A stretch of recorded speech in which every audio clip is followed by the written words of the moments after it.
ಕಾವ್ಯ ನನ್ನ ಅತ್ತೆ ಮಗಳು. ನನಗಿಂತ 3 ವರ್ಷ ಚಿಕ್ಕವಳು.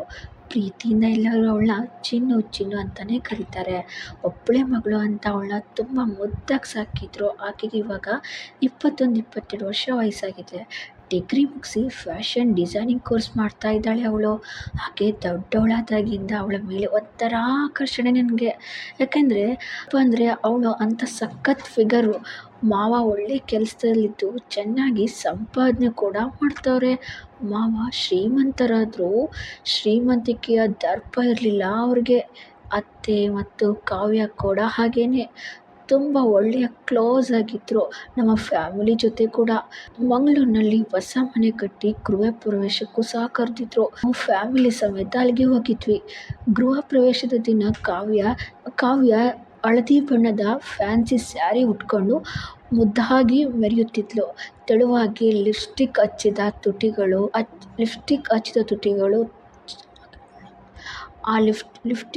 ತುಟಿಗಳು ಅವಳು ನಗ್ತಾ ಇದ್ರೆ ಆಕೆಯ ಹಲ್ಲುಗಳು ದಾಳಿಂಬೆ ಕಾಳುಗಳಿಗೆ ಅಮೃತ ಶಿಲೆಯ ಲೇಪನ ಕೊಟ್ಟು ಮುತ್ತಿನಂತೆ ಜೋಡಿಸಿದಂತಿತ್ತು. ಮೈಕೈ ತುಂಬಿಕೊಂಡು ಒಳ್ಳೆಯ ದಂತದ ಗೊಂಬೆ ಥರ ಕಂಗೊಳಿಸ್ತಿದ್ಲು ನನ್ನ ಕಾವ್ಯ. ಬಂದ ಹುಡುಗರ ದೃಷ್ಟಿಯೆಲ್ಲ ಆಕೆ ಮೇಲೇನೇ ಬಿದ್ದಂತಿತ್ತು. ಗೃಹ ಪ್ರವೇಶ ಮುಗಿದ 2ನೇ ದಿನಕ್ಕೆ ನಮ್ಮ ಮಾವನ ಅಕ್ಕನ ಮಗನ ನಿಶ್ಚಿತಾರ್ಥ ಕೂಡ ಇತ್ತು. ಅವತ್ತು ನನ್ನ ಕಾವ್ಯ ಬೆಳಗ್ಗೆನೇ ನಾಪತ್ತೆ ಆಗಿದ್ಲು. ಫ್ರೆಂಡ್ ಮನೆಗೆ ಹೋಗಿದ್ದಾಳೆ. ಇನ್ನು ಬರೋದು ಸಂಜೆ ಆಗ್ತದಂತೆ. ಅತ್ತೆ ಗೊಣಗ್ತಾ ಇದ್ರು. ಆಗಲೇ 10 ಗಂಟೆಗೆಲ್ಲ ಅಪ್ಪ, ಅಮ್ಮ, ಅತ್ತೆ, ತಂಗಿ, ಮಾವ ಎಲ್ಲರೂ ರೆಡಿಯಾಗಿದ್ರು. ಅತ್ತೆ ನನ್ನನ್ನು ಕೂಡ ಬರುವಂತೆ ಫೋರ್ಸ್ ಮಾಡ್ತಿದ್ರು. ಹೋಗಿ ಬನ್ನಿ ಅಂತ ಹೇಳಿದೆ. ಅದಕ್ಕೆ ಅಪ್ಪ ಅವನೊಂಥರ ವಿಚಿತ್ರ ಪ್ರಾಣಿ, ಎಲ್ಲೂ ಬರಲ್ಲ ಅಂತ ಅತ್ತೆ ಮಾವನ ಮುಂದೆ ನನ್ನ ಗುಣಗಾನ ಮಾಡಿ ಎಲ್ಲರೂ ಹೊರಟು ಹೋಗ್ಬಿಟ್ರು. ಅವರೆಲ್ಲರೂ ಹೋಗಿ 1 ತಾಸು ಆಗಿರಬಹುದು. ಕಾಲಿಂಗ್ ಬೆಲ್ ಸದ್ದು ಕೂಡ ಮಾಡಿತ್ತು.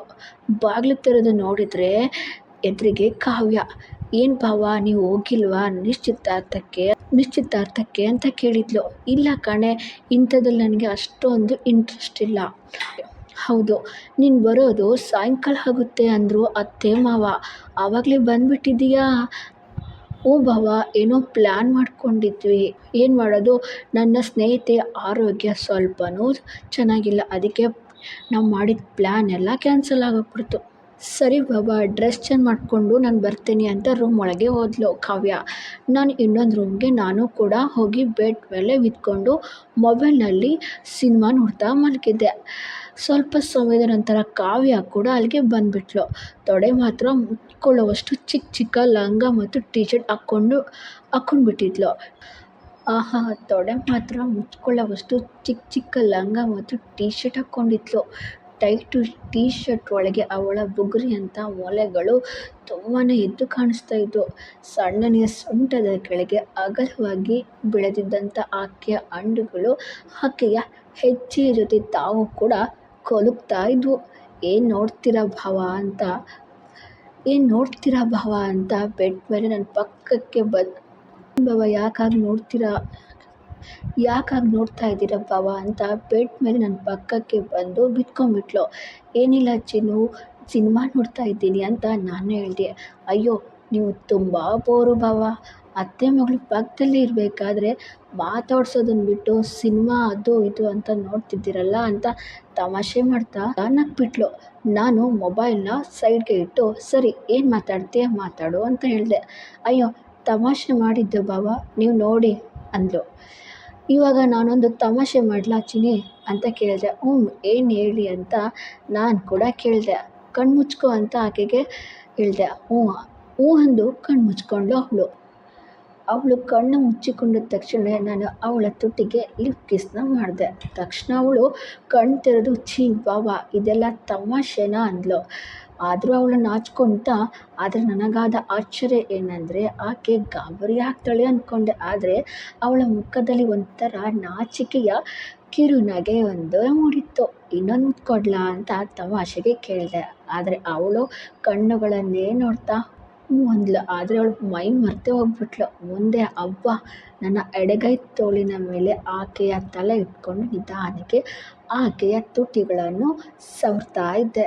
ನನ್ನ ಬಲಗೈ ಅವಳ ಹೊಟ್ಟೆಯ ಮೇಲೆ ಹರಿದಾಡಿ ಅವಳ ಹೊಕ್ಕಳಿನ ಸುತ್ತ ಸವರ್ತಾ ಇದ್ದೆ. ನುಣ್ಣನೆಯ ಮೈ, ಸಿಟಿ ಹುಡ್ಗಿರು ಹಂಗೆ ಅಲ್ವಾ, ಶೇವಿಂಗ್ ವೇಟ್ ಅಂದ್ಕೊಂಡು ಒಂದು ಕೂದಲು ಕೂಡ ಅವರ ಮೈ ಮೇಲೆ ಇರೋದೇ ಇಲ್ಲ. ಅವಳ ಬಿಸಿ ಉಸಿರು ನನ್ನ ಮುಖದ ಮೇಲೆ ಬಿಸಿ ಅನುಭವನೇ ಮೂಡಿಸ್ತಂತಿತ್ತು. ನಿಧಾನಕ್ಕೆ ಅವಳ ತುಟಿಯನ್ನು ಕಚ್ಚಿ ಹಿಡಿದು ಚಿಮ್ಮುತ್ತಾ ಅವಳ ಸೊಂಟವನ್ನು ಬಳಸಿ ಆಕೆಯನ್ನು ಬಿಗಿಯಾಗಿ ತಬ್ಬಿಕೊಂಡೆ. ಆಕೆಗೆ ಅರಿವಿಲ್ಲದೆ ಆಕೆಯ ಕೈಗಳು ನನ್ನ ತಲೆಕೂದಲ ಮೇಲೆ ಸೇರಿಕೊಂಡಿದ್ದವು. ಅಮ್ಮ ಅಮ್ಮ ಅಂತ ಆಕೆ ಮಲಗುತ್ತಾ ಸಹಕರಿಸುತ್ತಿದ್ದಳು. ನನ್ನ ಚುಂಬನದ ವೇಗ ಹೆಚ್ಚಾಗಿ ನಾನು ಕಿಸ್ ಮಾಡಿದಂಥ ಸ್ಪೀಡಿಗೆ ಅವಳು ಲೊಚ್ಚ ಲೊಚ್ಚ ಅಂತ ಸೌಂಡ್ ಮಾಡತೊಡಗಿದ್ಲು. ಅವಳ ಬಾಯೊಳಗೆ ನನ್ನ ನಾಲಿಗೆಯನ್ನು ತೋರಿಸಿ ಒಳಗೆಲ್ಲ ನೆಕ್ಕಿ ಅವಳ ನಾಲಿಗೆಯನ್ನು ನನ್ನ ಬಾಯೊಳಗೆ ಎಳೆದುಕೊಂಡು ಐಸ್ ಕ್ಯಾಂಡಿ ಥರ ಚೀಪತೊಡಗಿದೆ. ಆದರೆ ಅವಳನ್ನು ಸರಿಯಾಗಿ ಮಲಗಿಸಿ ನಾನು ಅವಳ ಮೇಲೇರಿ ಆಕೆಯ ಎರಡೂ ಕೈಗಳನ್ನು ಬೆಡ್ ಮೇಲೆ ಒತ್ತಿ ಹಿಡಿದು ಆಕೆಯ ಎರಡೂ ಕಿವಿಗಳನ್ನು ಕಚ್ಚುತ್ತಾ ಕೆನ್ನೆ ಗಲ್ಲವನ್ನು ಚುಂಬಿಸುತ್ತಾ ತುಟಿಗಳನ್ನು ಆಕ್ರಮಿಸಿಕೊಂಡೆ. ನನ್ನ ಎದೆಯ ಭಾರಕ್ಕೆ ಆಕೆಯ ನಿಗುರಿದ ಮೊಲೆಗಳು ಅಪ್ಪಚ್ಚಿಯಾಗಿದ್ದವು. ಅದಾಗಲೇ ನಿಗುರಿ ನಿಂತಿದ್ದ ನನ್ನ ಕಾಮದಂಡ ಆಕೆಯ ತೊಡೆಗಳ ನಡುವೆ ನುಸುಳಲು ಹವಣಿಸುತ್ತಿತ್ತು. ಹಾಗೆ ಚುಂಬಿಸುತ್ತಾ ನನ್ನ ಬಲಗೈಯನ್ನು ಆಕೆಯ ತೊಡೆಯ ಮೇಲೆ ತಂದು ಆಕೆಯ ಲಂಗವನ್ನು ಮೇಲೆತ್ತುತ್ತಾ ತೊಡೆಯನ್ನು ಸವರಿ ಆಕೆಯ ಅಂಡನ್ನು ಗಟ್ಟಿಯಾಗಿ ಹಿಡಿದುಕೊಂಡೆ. ಆಕೆ, ಆಹಾ ಬಾವ, ನನಗೆ ಏನೇನೋ ಆಗ್ತಾಯಿದೆ, ನಿಲ್ಲಿಸಿ ಮಾಡಿ ಬಾವ ಅಂದ್ಲು. ಲಂಗದ ಒಳಗೆ ಬರೀ ಕಾಜಾ ಮಾತ್ರ ಹಾಕಿದ್ಲು. ಚಿನ್ನ, ಶುರು ಮಾಡೋದು ನನ್ನ ಕೆಲಸ, ಸ್ಟಾಪ್ ಆಗೋದು ಅದು ಹಾಗೆಯೇ ಆಗಬೇಕು, ಆವಾಗಲೇ ಮಜಾ ಬರೋದು ಒಂಥರ ಅಂತ ಹೇಳಿ ಟೀ ಶರ್ಟ್ ಮೇಲೆಯೇ ಅವಳೆರಡೂ ಮೊಲೆಗಳನ್ನು ಹೆಚ್ಚುಕೊತ್ತಾ ಅವಳ ಕತ್ತಿಗೆ ಚುಂಬಿಸತೊಡಗಿದೆ. ಅಬ್ಬಾ, ನಿಧಾನಕ್ಕೆ ಇಚ್ಚುಕಿ ಬಾವ ಅಂತ ನನ್ನ ಕೈಗಳನ್ನು ಮೇಲಕ್ಕೆ ಚಾಚಿ ಕಿಂಪನ್ನು ಹಿಡಿದು ಎಳೆಯಲಾರಂಭಿಸಿದಳು ಅವಳು. ಮೇಲೆದ್ದು ಅವಳ ತೊಡೆಯ ಮೇಲೆ ಕುಳಿತು ನನ್ನ ಟೀ ಶರ್ಟ್ ಬಿಚ್ಚಿ ಆಕೆಯ ಟೀ ಶರ್ಟ್ ಕೂಡ ಬಿಚ್ಚಿದೆ. ಆಕೆಯ ಮೊಲೆಗಳು ಬ್ರಾ ಕಿತ್ತು ಹೊರಬರಲು ಕಾಯುತ್ತಿದ್ದವು. ಬ್ರಾದ ಕೊಂಡಿಯನ್ನು ಬಿಚ್ಚಿ ಚಂಗನೆ ನೆಗೆದು ನಿಂತ ಆಕೆಯ ಮೊಲೆಗಳನ್ನು ಒಂದರ ನಂತರ ಒಂದರಂತೆ ಬಾಯೊಳಗೆ ಸೇರಿಸಿಕೊಂಡು ಚೀಪುತ್ತಾ ಇಚ್ಚುಕುತ್ತಾ ಹಣ್ಣುಗಾಯಿ ನೀರುಗಾಯಿ ಮಾಡಿದೆ. ಅವಳು ಕೂಡ ತನ್ನ ಮೊಲೆಗಳನ್ನು ತಾನೇ ಇಚ್ಚುಕುತ್ತಾ ನನ್ನ ಬಾಯೊಳಗೆ ತೂರಿಸುತ್ತಿದ್ದಳು. ನಾನು ನನ್ನ ಚಡ್ಡಿಯನ್ನು ಕಿತ್ತೆಸೆದು ಅವಳ ಮೇಲೆ ಮಲಗಿ ಅವಳ ತುಟಿಗಳಿಗೆ ಚುಂಬಿಸುತ್ತಿದ್ದರೆ ಆಕೆಯ ಚೂಪಾದ ಮೊಲೆ ತೊಟ್ಟುಗಳು ನನ್ನ ಎದೆಗೆ ಚುಚ್ಚುತ್ತಿದ್ದವು. ನಿಗುರಿದ ನನ್ನ ಸಾಮಾನು ಅವಳ ಹೊಟ್ಟೆಗೆ ತಿವಿಯುತ್ತಿತ್ತು. ಅವಳ ತುಟಿಯಿಂದ ಪ್ರಾರಂಭಿಸಿ ಆಕೆಯ ದೇಹದ ಇಂಚಿಂಚು ಚುಂಬಿಸುತ್ತಾ ಕೆಳಗೆ ಬಂದು ಆಕೆಯ ಹೊಟ್ಟೆ ಹೊಕ್ಕಳ ಮೇಲೆಲ್ಲ ಚುಂಬಿಸಿ ಅವಳ ಲಂಗವನ್ನು ಬಿಚ್ಚಿದ್ದೆ. ಅದಾಗಲೇ ಆಕೆಯ ತುಳು ರಸ ಬಿಟ್ಟಿತ್ತು. ಅವಳ ಕಾಚ ತೇವಗೊಂಡಿತ್ತು. ಅವಳ ಕಾಚವನ್ನು ಕೆಳಗೆ ಎಳೆಯುತ್ತಾ ಆಕೆಯ ಮುಖವನ್ನು ನೋಡುತ್ತಾ ಇದ್ದೆ. ಆಕೆ ನಾಚಿಕೆಯಿಂದ ಮುಖಕ್ಕೆ ಕೈ ಮುಚ್ಚಿಕೊಂಡಳು. ಆಕೆಯ ತುಳಿನ ಮೇಲೆ ಸಣ್ಣಗೆ ಕೂದಲು ಸಹ ಬೆಳೆದಿತ್ತು.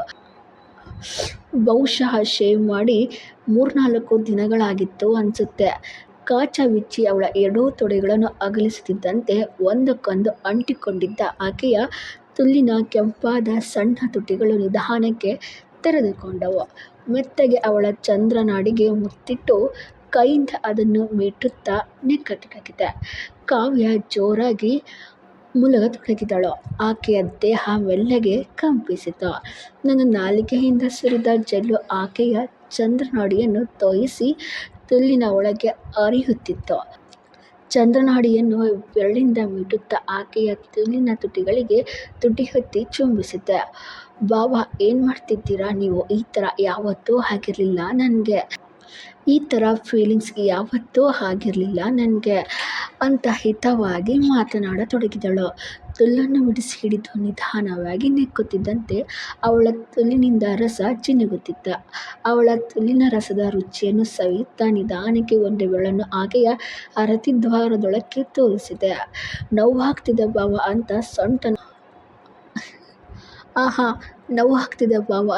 ಸೊಂಟನ ಹಿಂದಕ್ಕೆ ಎಳೆದುಕೊಂಡಳು ಕಾವ್ಯ. ತುಲ್ಲನ್ನು ಇನ್ನು ಸ್ವಲ್ಪ ಬಿಡಿಸಿ ಒಳಗೆ ನೋಡಿದೆ. ಕಾನ್ಯಾಪೊರೆ ಇನ್ನೂ ಅರಿದಿರಲಿಲ್ಲ. ಚೆನ್ನಾಗಿ ಆಕೆಯ ತುಲ್ಲನ್ನು ನೆಕ್ಕಿ ರಸವನ್ನೆಲ್ಲ ಹೀರುತ್ತಾ ಆಕೆಯ ತುಲ್ಲನ್ನು ಅರಿಯೋದಕ್ಕೆ ಸುಲಭ ದಾರಿಯನ್ನು ಯೋಚಿಸತೊಡಗಿದೆ. ಕನ್ಯಾಪುರ ಏನೂ ಹರಿದಿರಲಿಲ್ಲ. ಚೆನ್ನಾಗಿ ಆಕೆಯ ತುಲ್ಲನ್ನು ನೆಕ್ಕಿ ರಸವನ್ನೆಲ್ಲ ಹೀರುತ್ತಾ ಆಕೆಯ ತುಲ್ಲನ್ನು ಅರಿಯೋದಕ್ಕೆ ಸುಲಭ ದಾರಿಯನ್ನು ಯೋಚಿಸತೊಡಗಿದೆ. ಅವಳ ತುಲ್ಲನ್ನು ನೆಕ್ಕುತ್ತಾ ಕಿಬ್ಬೊಟ್ಟೆ, ಹೊಕ್ಕಳು, ಹೊಟ್ಟೆಯನ್ನೆಲ್ಲ ಚಿಮ್ಮಿಸುತ್ತಾ ಮೊಲೆಗಳನ್ನು ಚೀಪುತ್ತಾ ಮೇಲೆ ಬಂದು ಅವಳ ತುಟಿಯನ್ನಿರಿಸಿ ಕಾಡು ಕೆಂಡವಾಗಿದ್ದ ನನ್ನ ದಪ್ಪನೆಯ ತುನ್ನೆಯನ್ನು ಅವಳ ರತಿದ್ವಾರಕ್ಕೆ ಇಟ್ಟು ನಿಧಾನಕ್ಕೆ ಒಳಗೆ ತಳ್ಳಲು ಪ್ರಯತ್ನಿಸಿದೆ. ಆಹಾ, ಅಯ್ಯೋ, ನೋವಾಗ್ತಿದೆ ಬಾವಾ, ಏನೂ ಆಗಲ್ಲ ತಾನೇ ಅಂತ ನರಳುತ್ತಾ ಕೇಳಿದ್ಲು. ಏನಾಗಲ್ಲ ಚಿನ್ನಿ, ಮೊದಲಿಗೆ ಸ್ವಲ್ಪ ನೋವಾಗುತ್ತೆ, ಆಮೇಲೆ ಎಲ್ಲನೂ ಸರಿ ಹೋಗುತ್ತೆ. ಭಯ ಆಗ್ತಿದೆ ಬಾವಾ ನನಗೆ ಭಯ ಆಗ್ತಿದೆ ಬಾವ ಅಂದ್ಲು ಕಾವ್ಯ. ನಾನು ಅವಳ ತೊಡೆಗಳನ್ನು ಇನ್ನಷ್ಟು ಅಗಲಿಸಿ ಸೊಂಟದ ಸುತ್ತ ಕೈ ಬಳಸಿ ಬಿಗಿಯಾಗಿ ಅವಳನ್ನು ಅಪ್ಪಿಕೊಂಡು ಅವಳ ತುಟಿಗಳಿಗೆ ತುಟಿಯೊತ್ತಿ ನನ್ನ ಸೊಂಟವನ್ನು ಎತ್ತಿ ಬಲವಾಗಿ ಒಂದೇಟು ಹೊಡೆದೆ. ಕಾವ್ಯ ನೋವಿನಿಂದ ಕಿರುಚಿಕೊಂಡಳು. ನಾನು ಅವಳ ಬಾಯಿಗೆ ಬಾಯಿ ಸೇರಿಸಿದ್ದರಿಂದ ಆ ಶಬ್ದ ಹೊರಬರಲಿಲ್ಲ. ಅವಳ ಕನ್ಯಪೊರೆ ಅರಿದಿತ್ತು. ನೋವಿನಿಂದ ಬಿಡಿಸಿಕೊಳ್ಳಲು ಪ್ರಯತ್ನಿಸಿದಳು ಕಾವ್ಯ. ನಾನು ಅವಕಾಶ ಕೊಡದೆ ಇನ್ನೂ ಅವಳನ್ನು ಬಿಗಿಯಾಗಿ ಅವಳ ಕನ್ಯಪೊರೆಯನ್ನು ಹರಿದು ತುಲಿನ ಆಳಕ್ಕೆ ಇಳಿದಿದ್ದ ನನ್ನ 6 ಇಂಚು ಉದ್ದದ ತುನ್ನೆಯನ್ನು ಅಲ್ಲೇ ಒತ್ತಿ ಹಿಡಿದುಕೊಂಡೆ. ನೋವಿನಿಂದ ಆಕೆ ಮುಖ ಒಂಥರ ಮಾಡಿದ್ದಳು. ನಾನು ಸೊಂಟ ಬಿಟ್ಟು ಆಕೆಯ ತಲೆ ಸವರುತ್ತಾ ಹಣೆಯ ಮೇಲೆ ಮುತ್ತಿಕ್ಕುತ್ತಾ, ತುಂಬ ನೋವಾಯ್ತಾ ಚಿನ್ನಿ ಅಂತ ಕೇಳಿದೆ. ಹ್ಞೂ ಬಾವ, ಇನ್ನೂ ನೋವ್ತಾ ಇದೆ, ರಕ್ತ ಬಂದಿರುತ್ತೆ ಅಲ್ವಾ ಅಂದ್ಲು. ಜಾಸ್ತಿ ಒದ್ದಾಡಬೇಡ ಚಿನ್ನಿ, ಸ್ವಲ್ಪ ಹೊತ್ತು, ಆಮೇಲೆ ಯಾವುದೇ ರೀತಿ ನೋವಿರಲ್ಲ, ಕಡಿಮೆ ಆಗ್ತಾ ಹೋಗುತ್ತೆ ಅಂತ ಹೇಳಿ ಅವಳ ತುಟಿ ಕೆನ್ನೆ ಚುಬ್ಬಿಸ್ತಾ ಇದ್ರೆ ಆಕೆ ನೋವು ನಿಧಾನ ಬಾವ ಅಂತ ಸುಖದಿಂದ ಮುಳುಗಿದ್ದಳು. ನಿಧಾನ ಬಾವ ಅಂತ ಸುಖದಿಂದ ಮುಳುಗಿದ್ದಳು. ನಿಧಾನವಾಗಿ ಸೊಂಟವನ್ನು ಮೇಲೆ ಕೆಳಗೆ ಆಡಿಸುತ್ತಾ ಕೇಯತೊಡಗಿದೆ. ಆಕೆಯ ತುಲ್ಲು ನನ್ನ ತುಣ್ಣೆಯನ್ನು ಗಟ್ಟಿಯಾಗಿ ಕಚ್ಚಿಕೊಂಡಿತ್ತು. ಸ್ವಲ್ಪ ಹೊತ್ತು ಕೇಯ್ದ ನಂತರ ಆಕೆಗೂ ನೋವು ಕಡಿಮೆ ಆದಂಗಿತ್ತು ಅನಿಸುತ್ತೆ. ಆಕೆ ನನ್ನ ಬೆನ್ನನ್ನು ಪರಚುತ್ತಾ ತನ್ನ ಸೊಂಟವನ್ನು ಎತ್ತಿ ಎತ್ತಿ ಕೊಡತೊಡಗಿದಳು. ಆಹ್ ಬಾವ ಅಂತ ಅವಳ ನರಳಾಟ ಜೋರಾಗೇ ಇತ್ತು. ಏನು ಚಿನ್ನಿ, ನೋವೆಲ್ಲ ಕಡಿಮೆ ಆಯ್ತಾ ಅಂತ ನಾನು ಕೂಡ ಕೇಳಿದೆ. ಹ್ಞೂ ಬಾವ, ತುಂಬ ಮಜಾ ಬರ್ತಿದೆ, ಇನ್ನೂ ಜೋರಾಗಿ ಮಾಡ್ತೀರಾ ಮಾವ ಪ್ಲೀಸ್ ಅಂತ ನನ್ನ ಚುಂಬಿಸಲು ಶುರು ಮಾಡಿದ್ಲು. ನಾನು ನನ್ನ ಸೊಂಟದ ರಭಸವನ್ನು ಹೆಚ್ಚಿಸಿ ದಫ್ ದಫ್ ಅಂತ ಹೊಡೆಯತೊಡಗಿದ್ದೆ. ನನ್ನ ಮದರರಾಜ ಆಕೆಯ ತೊಲಿನೊಳಗೆ ಹೋಗಿ ಬಂದು ಮಾಡಿ ಆಕೆಯ ರಸದಲ್ಲಿ ಮಿಂದೆದ್ದು ರಮಿಸುತ್ತಿದ್ದ. ಆಕೆಯ ತುಲ್ಲು ಸಾಕಷ್ಟು ರಸ ಸ್ರವಿಸಿದ್ದರಿಂದ ನನ್ನ ತುಣ್ಣೆ ತುಂಬ ಸಲೀಸಾಗಿ ಆಕೆಯ ತುಲಿನೊಳಗೆ ಹೋಗಿ ಬಂದು ಮಾಡ್ತಾ ಇತ್ತು. ಮೊದಲ ಬಾರಿಗೆ ಸಿಕ್ಕ ದೇಹ ಸುಖಕ್ಕೆ ಆಕೆ ಸಂಪೂರ್ಣವಾಗಿ ಮೈ ಮರೆತು ಬಿಟ್ಟಿದ್ದಳು. ಅಬ್ಬಾ, ಇನ್ನೂ ಜೋರಾಗಿ ಮಾಡಿ ಬಾವ, ನನ್ನ ತುಲ್ಲು ಅರಿದು ಚಿಂದಿ ಆದರೂ ಪರವಾಗಿಲ್ಲ ಅಂತ ಆಕೆ ಹೇಳ್ತಾ ಇದ್ಲು. ಆವಾಗಲೇ ನಿನ್ನ ತುಳು ಅರಿದಾಯ್ತಲೇ ಬಂಗಾರಿ ಅಂದೆ. ಇನ್ನು ಬೇಕು ಬಾವ ಪ್ಲೀಸ್ ಅಂತ ನನ್ನ ತೊಡೆಯನ್ನು ಇನ್ನೂ ಅಗಲಿಸಿ ಕೊಟ್ಟಳು. ನಾನು ಕೂಡ ಸಿಕ್ಕಿದೆ ಚಾನ್ಸ್ ಅಂತ ಬಿಡದೆ ರಪ್ಪನೆ ಹೊಡೆಯತೊಡಗಿದೆ. ಅವಳ ಫ್ರೆಶ್ ಆದ ರಸಭರಿತ ತುಳು ನನಗಂತೂ ಸಾಕಷ್ಟು ಸುಖ ಕೊಡ್ತಾ ಇತ್ತು. ಕಾವ್ಯ ತುಂಬಾ ಸುಸ್ತಾಗಿ ಏದುಸಿರು ಬಿಡತೊಡಗಿಬಿಟ್ಲು. ನಾನು ಪೂರ್ತಿಯಾಗಿ ಅವಳ ಮೇಲೆ ಮಲ್ಕೊಂಡು ಅವಳ ತುಟಿಗೆ ಕಿಸ್ ಮಾಡ್ತಾ ನನ್ನ ಸೊಂಟದ ರಭಸವನ್ನು ತಗ್ಗಿಸದೆ ಒಂದೇ ಸಮನೆ ಹೊಡೆಯತೊಡಗಿದೆ. ಕೋಣೆ ತುಂಬ ಪಚ್ ಪಚ್ ಅನ್ನೋ ಶಬ್ದನೇ ತುಂಬಿತ್ತು. ಆಕೆಯ ಮೊಲೆಗಳು ನನ್ನ ಎದೆಗೆ ಒತ್ತಿ ಅಪ್ಪಚ್ಚಿಯಾಗಿದ್ದವು. ಅವಳು ಎಷ್ಟು ಚೆನ್ನಾಗಿ ಸಹಕರಿಸುತ್ತಿದ್ದಳೆಂದರೆ ನನ್ನ ತುಣ್ಣೆ ಪ್ರತಿ ಬಾರಿ ಅವಳ ತುಲಿನೊಳಕ್ಕೆ ಹೋದಾಗಲೆಲ್ಲ ಅಂತ ನರಳುತ್ತಲೇ ತನ್ನ ತೊಡೆಗಳನ್ನು ಪೂರ್ತಿಯಾಗಿ ಅಗಲಿಸಿ ಸೊಂಟವನ್ನು ಎತ್ತಿ ಕೊಡುತ್ತಿದ್ಲು.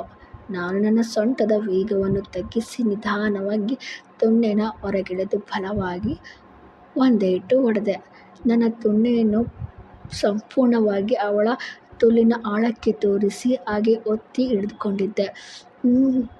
ಆಹಾ ಬಾವ, ಐ ಲವ್ ಯು ಬಾವ ಅಂತ ನನ್ನ ಗಟ್ಟಿಯಾಗಿ ತಬ್ಕೊಂಡ್ಳು. ಮತ್ತೆ ಇನ್ನೊಂದೆರಡು ಸಾರಿ ಅದನ್ನೇ ರಿಪೀಟ್ ಮಾಡಿಬಿಟ್ಟೆ. ಆಕೆ ಸುಖದ ಅಮಲಿನಲ್ಲಿಯೇ ತೇಲಾಡುತ್ತಿದ್ದ ಅವಳ ತೋಳುಗಳ ಸಂದಿಗೆ ನನ್ನ 2 ಕೈಗಳನ್ನು ಸೇರಿಸಿ ಅವಳ ಗಲ್ಲವನ್ನು ನೆಕ್ಕುತ್ತಾ ಚಿಂಬಿಸುತ್ತಾ ಮೊಲೆಗಳು ನಜ್ಜುಗುಜ್ಜಾಗುವಂತೆ ನನ್ನ ದೇಹದ ಭಾರವನ್ನೆಲ್ಲ ಅವಳ ಮೇಲೆ ಹಾಕಿ ವೇಗವಾಗಿ ಅವಳ ಹಸಿ ತುಲ್ಲನ್ನು ಕೇಯತೊಡಗಿದೆ. ರಸ ತುಂಬಿದ ಆಕೆಯ ತುಲ್ಲು ಪಚ್ ಪಚ್ ಅಂತ ಒಂದೇ ಸಮನೆ ಸದ್ದು ಮಾಡುತ್ತಿತ್ತು. ಅವಳ ರತಿದ್ವಾರದ ಮೂಲಕ ಹೊರಬಂದಿದ್ದ ರಸ ತನ್ನ ಬೀಜಗಳಿಗೂ ಅಂಟಿಕೊಂಡಿತ್ತು. ಹೇಗಿದೆ ಡಾರ್ಲಿಂಗ್, ನನ್ನ ತುನ್ನೆ ಇಷ್ಟ ಆಯ್ತಾ ಅಂತ ಜೋರಾಗಿ ಹೊಡೆಯತೊಡಗಿದೆ. ಹೂ ಬಾವ, ಮೊದಲ ಅನುಭವ ಇಷ್ಟು ಚೆನ್ನಾಗಿರ್ತಿತ್ತು ಅಂತ ನನಗೆ ಗೊತ್ತೇ ಇರಲಿಲ್ಲ ಬಾವ. ನಿಂದು ತುಂಬ ದಪ್ಪ ಇದ್ದಂಗಿದೆ ಅಲ್ವಾ, ನನ್ನ ತುಲ್ಲೆಲ್ಲ ಚಿಂದಿ ಆಗೋಗ್ಬಿಡ್ತು ಅಂತ ಸೊಂಟನ ಎತ್ತಿ ಎತ್ತಿ ಕೊಡ್ತಾ ಇದ್ಲು ಕಾವ್ಯ. ಇನ್ನು ಸ್ವಲ್ಪ ಹೊತ್ತು ಕೇಯ್ದ ನಂತರ ಕಾವ್ಯ ದೇಹ ನಿಧಾನವಾಗಿ ಕಂಪಿಸಲಾರಂಭಿಸಿತು. ಆಕೆಯ ಹಿಡಿತ ಬಿಗಿಯಾಯಿತು. ಹಾಂ ಬಾವ, ಏನೋ ಒಂಥರ ಆಗ್ತಾಯಿದೆ ನನಗೆ ಅಂದ್ಲು ಕಾವ್ಯ. ನಡುಗುವ ಧ್ವನಿಯಲ್ಲಿ. ಮೊದಲ ಬಾರಿ ಆಗಿದ್ದರಿಂದ ಬೇಗನೆ ರಸ ಕಾರಿಕೊಳ್ಳುವ ಹಂತಕ್ಕೆ ಬಂದಿದ್ದಳು ನನ್ನ ಕಾವ್ಯ. ನಾನು ಇನ್ನೂ ಜೋರಾಗಿ ತುಣ್ಣೆನ ಆಕೆಯ ತುದಿನ ಒಳಗೆ ಹೊರಗೆ ಆಡಿಸಿದೆ. ಆಕೆ ಒದ್ದಾಡ್ತಾನೆ ತೊಡೆಗಳನ್ನು ಹತ್ತಿರ ಸೇರಿಸಿಕೊಳ್ಳಲು ಪ್ರಯತ್ನಿಸಿದಳು. ಆದರೆ ನಾನು ಅದಕ್ಕೆ ಅವಕಾಶ ಮಾಡಿಕೊಡದೆ ದಫ್ ದಫ್ ಅಂತಾನೆ ಹೊಡೆಯುತ್ತಿದ್ದರೆ ಆಕೆ ಅಂತ ನರಳ್ತಾನೆ ಕೊಸ್ರಾಡಿ 4-5 ಬಾರಿ ಸೊಂಟವನ್ನು ಎತ್ತಿ ಕೊಟ್ಲು. ನನ್ನ ಕೈಲಾಗ್ತಾ ಇಲ್ಲ ಬಾವ ಅಂತ ನನ್ನ ತಲೆನ ಆಕೆ ಕತ್ತಿಗೆ ಬಿಗಿಯಾಗಿ ಒತ್ತಿಕೊಂಡು ಬಿಸಿ ಬಿಸಿಯಾಗಿ ರಸ ಬಿಟ್ಟಳು. ನನ್ನ ತುಣ್ಣೆಗೆ ಬಿಸಿಲಿನ ಸ್ನಾನ ಮಾಡಿದಂಗಾಗ್ತು. ಅವಳ ತುಲ್ಲು ಪೂರ್ತಿಯಾಗಿ ರಸ ಬಿಡುವವರೆಗೂ ನನ್ನ ತುಣ್ಣೆಯನ್ನು ತುಲಿನೊಳಗೆ ಒತ್ತಿ ಹಿಡಿದುಕೊಂಡೆ. ಸ್ವಲ್ಪ ಹೊತ್ತಲ್ಲಿ ಆಕೆ ಶಾಂತಳಾದಳು. ನಾನು ಮತ್ತೆ ಸೊಂಟವನ್ನು ಎತ್ತಿ ಹೊಡೆಯಲು ಶುರು ಮಾಡಿಬಿಟ್ಟೆ. ನನ್ನ ತುಣ್ಣಿಯ ಆಟದ ರಭಸಕ್ಕೆ ಅವಳ ತುದಿನೊಳಗಿದ್ದ ರಸವೆಲ್ಲ ಹೊರಚೆಲ್ಲಿ ಆಕೆಯ ತೊಡೆಗಳಿಗೆ ಮೆತ್ತಿಕೊಂಡ್ಬಿಡ್ತು. ಆಕೆ ನನ್ನ ಕೆನ್ನೆಗೆ ಕಿಸ್ ಮಾಡ್ತಾ ಕಿವಿಯನ್ನು ಕಚ್ಚುತ್ತಾ ಸಹಕರಿಸುತ್ತಿದ್ದಳು.